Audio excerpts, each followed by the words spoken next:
Hello and welcome back. Today I'm going to take you through the build of my big magic mirror. First I measured the wood for the frame. As you can see in the background, I already had a frame built, but I measured wrong, so I had to do it again.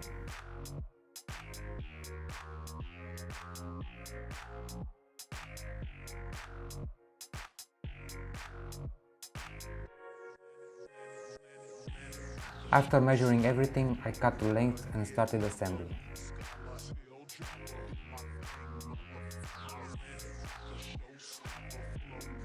First I pre-drilled the holes for the screws, making sure they are all the way through, as the wood for the frame is quite thin. I used some leftover wood to make sure everything is square.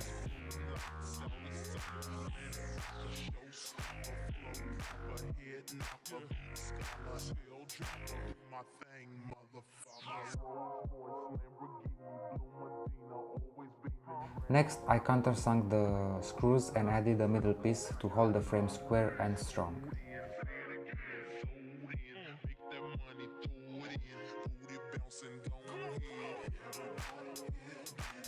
Next, I started working on the edge of the frame by adding some very thin pieces of wood to hold the mirror from the front.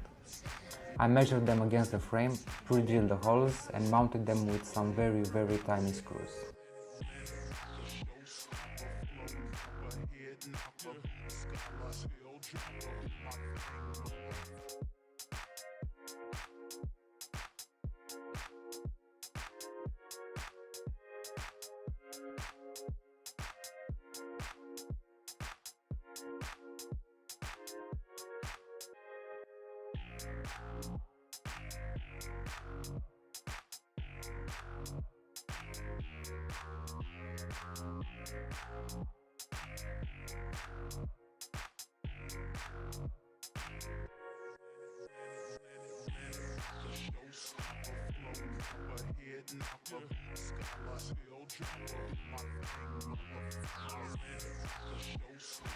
I removed the two-way mirror from the old frame and starting cleaning it for the black vinyl.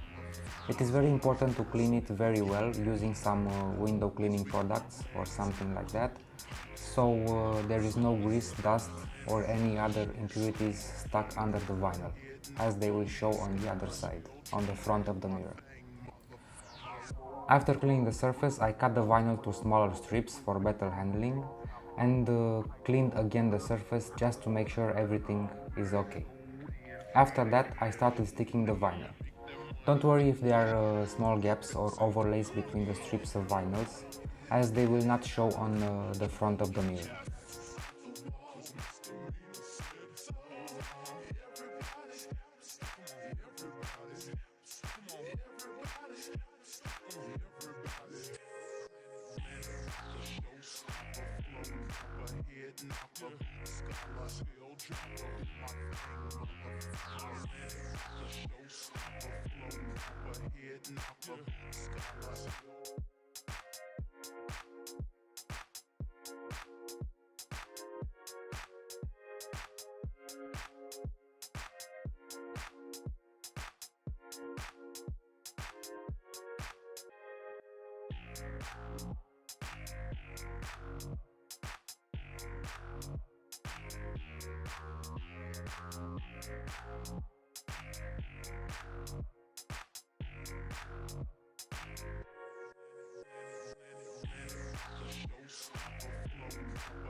I filled the gaps with small pieces of vinyl and it worked perfectly.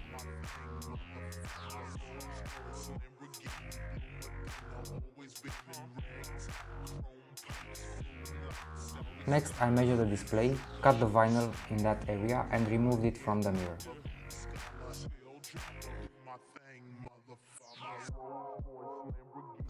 I filled out any imperfections with small pieces of vinyl and cleaned the surface again. Here I am cutting the vinyl to size, following the mirror's edges. Now that both the frame and the mirror were done, I removed the middle reinforcement from the frame and placed the mirror along with the display.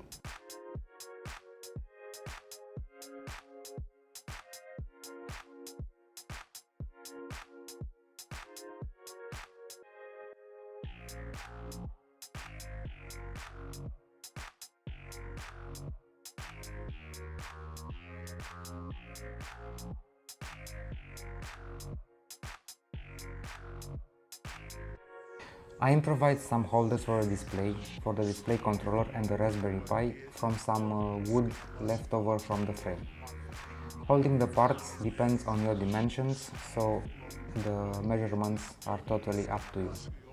Next, I laid everything in place and started working on powering everything up.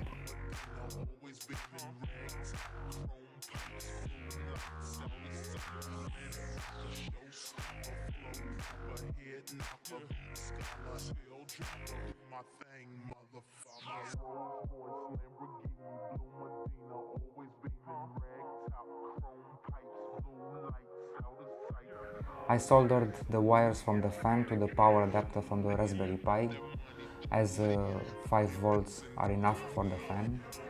Later I found out that the fan was making too much noise, so I removed it altogether. The Raspberry Pi doesn't heat up that much, so everything was okay.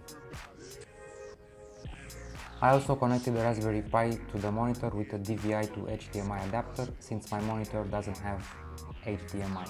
I added some more improvised display brackets and everything is done. Hope you liked my voiceover guide. I just had a time lapse on my old channel and this is all the footage that I have. I thought I should do some voiceover and explain step by step. If you enjoyed my short guide, hit that like button and please consider subscribing. See you in the next one.